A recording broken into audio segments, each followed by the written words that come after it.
Welcome! Today we're going to do ravioli bowls. And despite what the name suggests, they're not actually just for ravioli. But the first time I made this type of bowl, my daughter said, "That's a ravioli bowl." And I think what she was referring to was the type of rim. If you see this, it does have some semblance to ravioli. Well, I like them a lot. And they're fun to make. And I don't actually have any of the many I made to show you because apparently my customers also like these bowls a lot.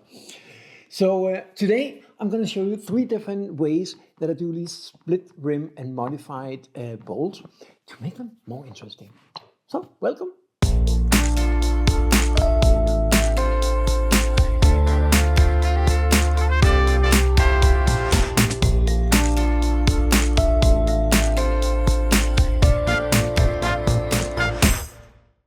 In general, I love making bowls.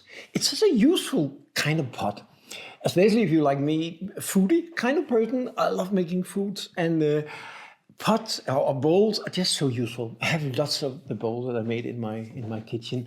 I love these super big ones. This is like a 50 centimeter bowl that I made just for fruit, and I have it on my table. It's lovely, and I love these. I made with pit fire. It's just so beautiful, also very beautiful on the table. And of course, this is a more traditional type of bowl. This is a shallow bowl. The very colorful ones, this is a series of bowls I made with colored clay. I have a video about how I make these agateware or swirlware bowls. Very beautiful too. Or more dramatic types of bowls. This is a wood-fired bowl. I added some slips and expanded it and wood-fired it. It's very dramatic, but also very beautiful in its own way. But today we're going to be focusing on the ravioli bowls. And basically the way that I make them is that I split the rim and then I do some modification. And there, of course, a million ways you can do that. But today I'm going to show you 3 ways that I think creates a really interesting design on your bowl. We're going to start out with the original design of the ravioli bowls, as my daughter calls them. So that's the original design that got me started in these split rim designs of bowls. I'm going to be using about 3 kilos of stoneware. My favorite at the moment is high iron stoneware. It's also high iron grog, but it's a very fine particle grog, so it doesn't actually feel like it's very groggy. But it's very nice. You can, of course, use less if you want, or more if you want, but this is going to be a decent size pot. The shape of it will be sort of a little bit shallow, because for this particular design on the rim, I like it to be sort of flat. Some of the other designs will have a little bit of a different shape, but we'll get back to that. So first, I'll just throw the basic bowl, and then we will move into the design on the rim. I'm not gonna go into so much detail about how to actually throw it, because you see me do that a lot of times.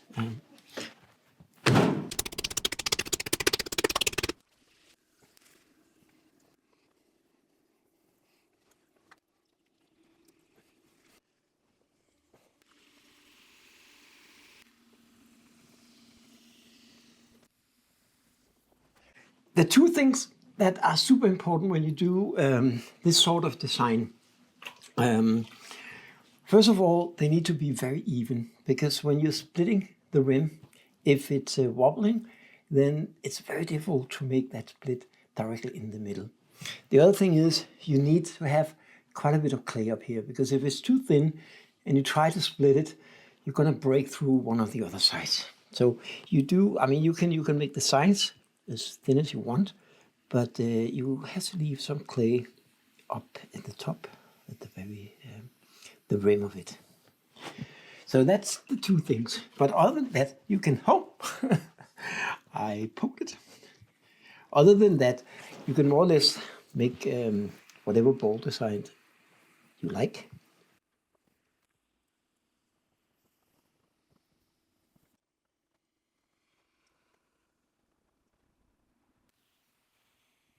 So now we have like a basic bowl shape here. And again, you can make this design whatever way you like. The only thing is make sure that it's not wobbling, and make sure you have enough width enough clay up here at the top for splitting the rim. The other decision you've got to make at this point is, do you want this rim to kind of bend out a little bit? I like my bowl shape for this kind of bowls to the top to just bend out a little bit. I want to do it with this one, but if you do that, you have to be very careful, because when we split the rim and we do the ravioli shaping of it, it will make it thinner. And so if you put it out completely horizontal, then it will go down. So you need to make it a little higher, a little more steel than you will end up with. So I will bend it out just a little bit, but not as much as it's going to end up being. So something like this.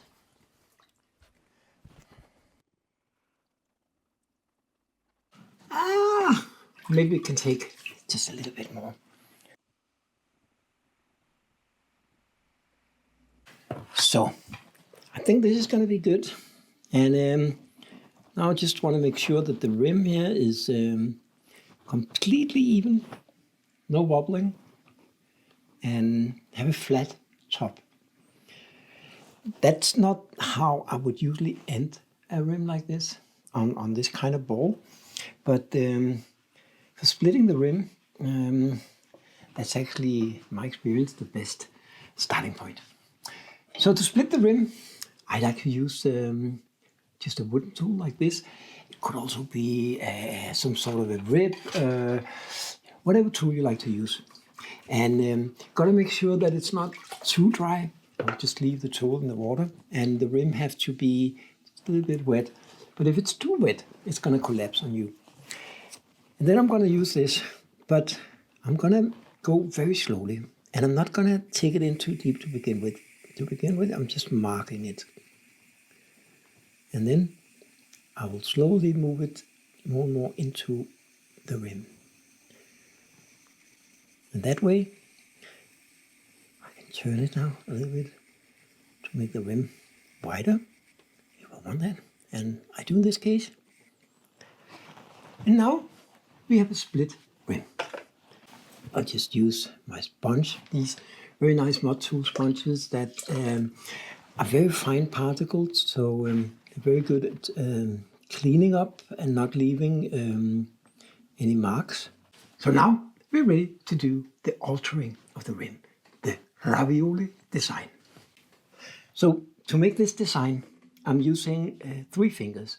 The pointing finger is going to be pressing down the clay from the upside, and the other 2 is going to support to make this the ravioli design. You've got to keep your hands wet, so I'm probably going to dip them a few times. I may actually put this over here. It's going to be a little bit easy. Just put it here, and then it's just to make the mark. What I found is that once you start going, you need to go at a certain pace all the way around to keep the same pressure, same distance, and make it uniform around. So I'll just go ahead.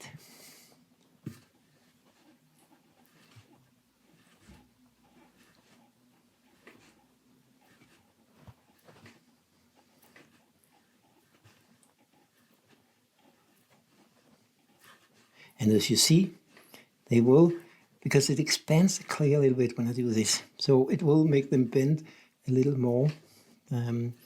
So that's why I didn't make the top completely flat, but instead just a little bit.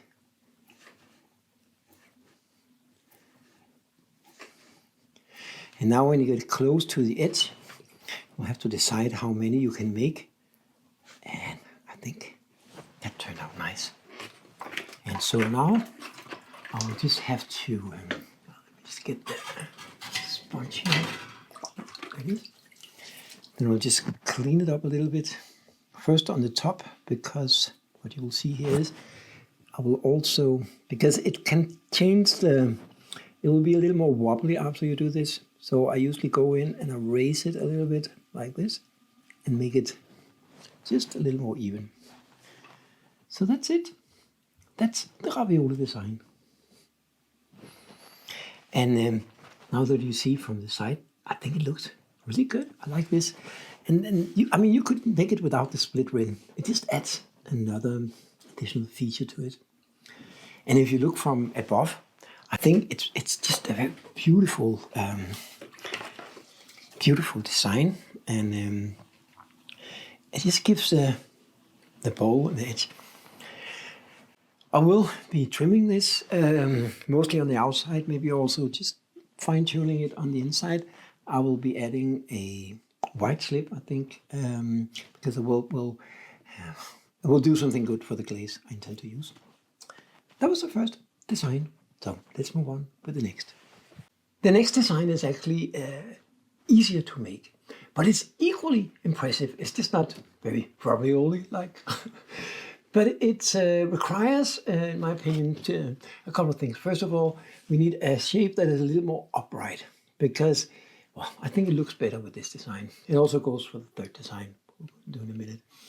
And also, we need a very deep and wide splitting of the rim. So it's even more important that it is super tight. So in this case, I'm going to use the same clay, same amount. So let's move on with that. Sometimes you're going to make sure that your batter is secured. I'm glad I didn't start using it.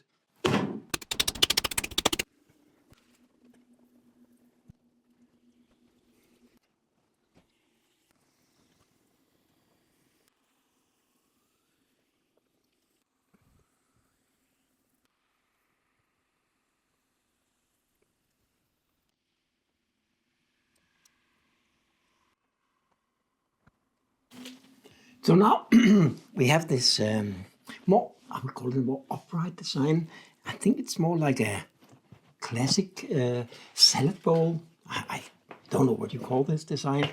And of course you can make all these split rim designs with any kind of bowl shape. Like I'm just showing you 3 designs in the shapes that I found works best with them.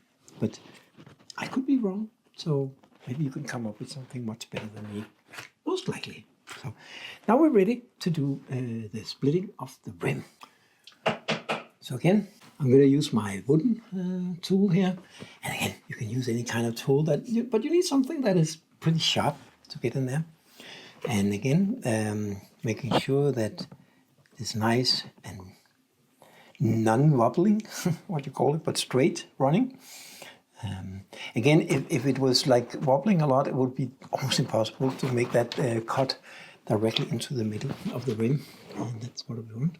It also helps if you keep your left hand on each side of the rim, and then place your right hand with the tool in between. So even if there's a little bit of wobbling, it will sort of follow the size of the rim. And don't press it too hard to begin with. And make sure that there's enough water on your left hand so it doesn't grab onto a dry spot. You can always come back and dig it a little deeper. And for this, as I said, I want it to be pretty deep and pretty spread out. And as always, remember when you lose your grip, to do it slowly so you don't accidentally punch it out of shape. I want to make it very, very deep like this. So now we have a clear split rim, and again, I'm just going to use my tool sponge to clean it up a little bit. I may want to push it a little bit together, but not too much for this, because as you will see in a moment, it's the difference between the open and the closed part of it that makes up this rim design. So for this design, I'm not going to use my 3 fingers. I'm just going to use 2 fingers, and I'm going to pinch it together and push it up a little bit. And as I like to have it a little more spread out, it's more difficult to make them even. So I'm actually going to go opposite, opposite, and opposite. Probably going to have 8, I think. So let's try out with this first. So we're only going to use the right hand. So keep that moist wet. So we're going to push this up. That was maybe a little bit too much push. So, and then we do the opposite. And then we do in between. And in between. And in between here. But I think actually we can make two. So I'm going to make two.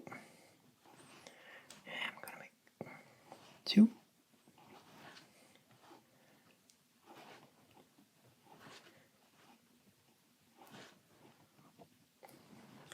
So, see, it's actually easier and faster to make, and it looks very good too. So when you polish this, just let the sponge play. Don't push it down because that's gonna sort of destroy the whole design that you just made. So I'm just gonna like use it like this. It's just gonna clean up any things. Oh, this one didn't. Well, it's handmade.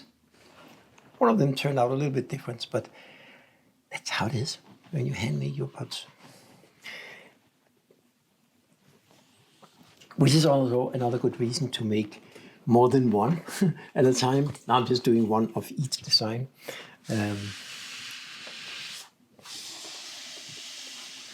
So I'm just going to clean the foot a little bit. Because I know I'm going to take away quite a lot of that clay down here. So removing it now means that it doesn't have to dry. So I can get into what actually needs to dry.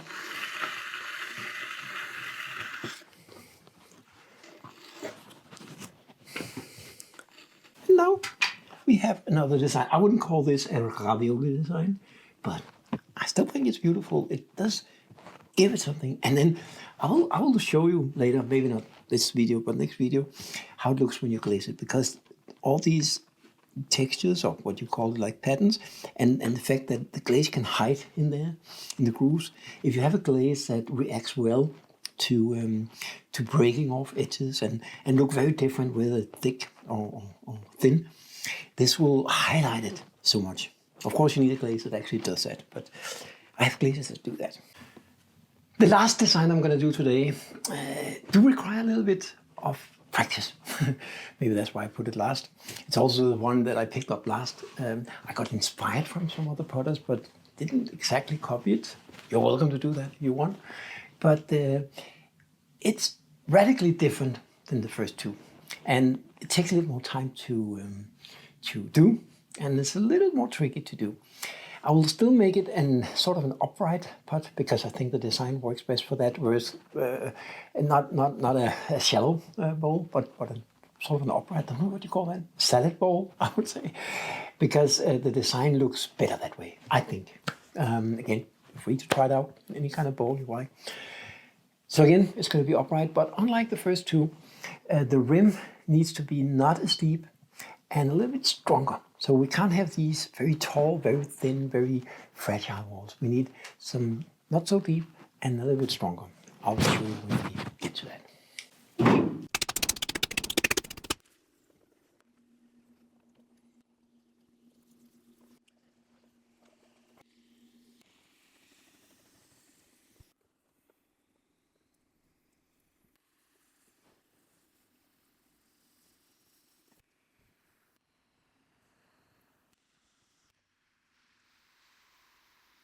So now we have sort of the basic design that I was thinking about making.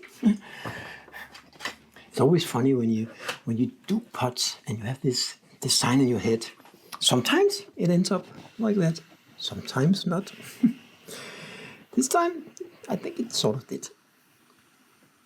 So again, just gonna clean up the area around the rim and make it flat top. That's always a good start when you do the split rim.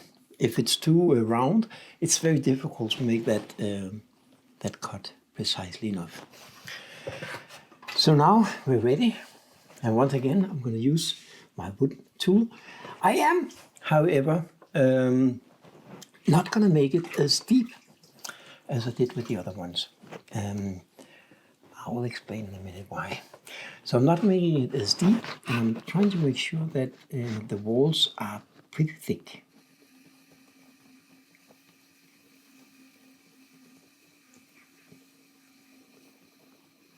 Spread it out just a little bit, like this.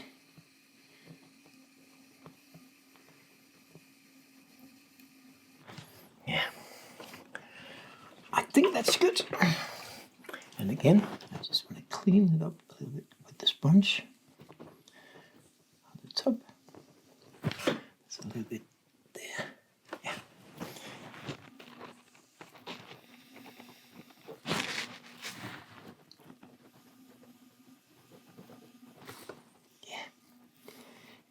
And of course, like any of the other designs, you can have variations of how deep, how wide, how thin the split rim is. But I found that something like this works well with this design. So unlike the first two designs where I was just using my fingers, for this design, I'm going to be using a tool. I'm going to be using a brush. I'm actually not going to use it as a brush, but I'm going to use this very smooth, round part of the side. And as I said, this is both the most tricky and difficult and time-consuming split rim design to do, but it's definitely worth it, as you will hopefully see in a few minutes. So basically, I'm going to use this. I'm going to keep it wet, like any time. I'm just going to change this position of my water bucket. I'm going to keep it wet, and I will push it down, turn it around to make this little design mark here. Like that. And then I'm going to continue. And now you see why we need a stronger wall and why this is so terribly time-consuming. Because it takes a lot of these little ones all the way around to complete a big bowl like this. But as you will see in a minute or two, it's definitely worth it. I'm probably going to speed up the video a little bit at this point because it do take more than a few minutes to do.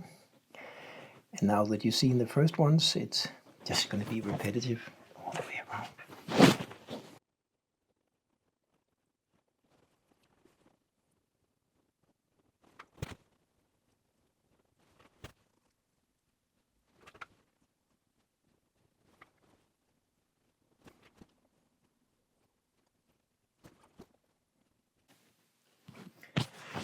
That was only half of it. And as you see, it's what I found is needs to be very wet. And now you see why the walls need to be stronger. The first time I made the same kind of tall, thin split rim that I did for the other designs, and it completely collapsed when I pushed this. They need to be stronger to sustain this. And if you don't push it, you won't get any marks. So yeah, they need to be stronger.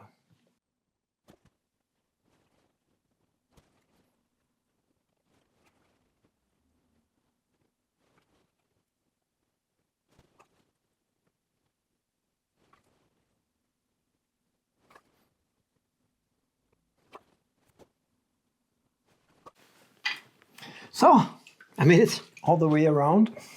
And again, I'm just going to clean up the edge a little bit. Be careful not to touch this part because that will very quickly, if you start using the sponge here, that will totally destroy the design. I'm just going to clean up the edge on the inside and the outside. So I really like this design. It does take more time, but I mean, it's not hours. But I think it's so beautiful, and especially as when you see it from the top, it's so beautiful. When you see it from the side, it's a little more weak design. It's a little more difficult to see. It doesn't stand out as much, and that's why I wanted this upright design. So when you serve something in it, it kind of just creates this beautiful frame around whatever food you put there. That's it. I finished the 3 designs of these split rim bowls. I did do some trimming. As you may have noticed when I was throwing these, I made them a little bit too thick. I was not paying enough attention when I was throwing them because I was so focused on getting this rim done. But luckily enough, you can trim them. This one I just trimmed on the outside, and it's actually really nice now. And I just love how it turned out with this rim. Also, just a quick tip. There's nothing to do with the rims, but for bowls like this, as you can see, I also trimmed on the inside. And this goes against the advice of lots of potters. Never trim the inside of a pot. I'm like, why? I mean, it works. And especially if you made something that's really nice, but it's just too heavy, and you already trimmed the outside to the shape you want, go ahead and trim the inside. It goes pretty well. I love these ones. And now it's nice and not too heavy. And of course, the last one with this pencil marks, whatever you want to call it, also turned out nice and light after the trimming. So now they just need to dry, bisque fire, and then we'll move on with the glazing. I will do a video about glazing pots with special textures like this. Also, in my past video with the 5 different kind of textures on the outside of bowls, because there's some options and challenges as usual, but it can turn out really beautiful if you use glazes that highlight these textures or these patterns on the rims. So that was all for today. But I will be back next Sunday. As you probably noticed by now, I have scheduled my video publishing so that every Sunday at 5 p.m. Central European Time, I will premiere a new video. Sometimes there will be shorter videos in between, but the main video every week will be Sunday, 5 p.m. Central European Time. And usually I will run it as a premiere, which means I will be there available for you in a live chat. So if you have questions on the way, please just join me. If you like this video and you want to see more, please subscribe and share and comment. If you have any additional tips to what I do, which you hopefully have, or if you disagree with me in one way or another, perfectly welcome all kinds of discussions. So I just hope to see you soon again, and have a good day.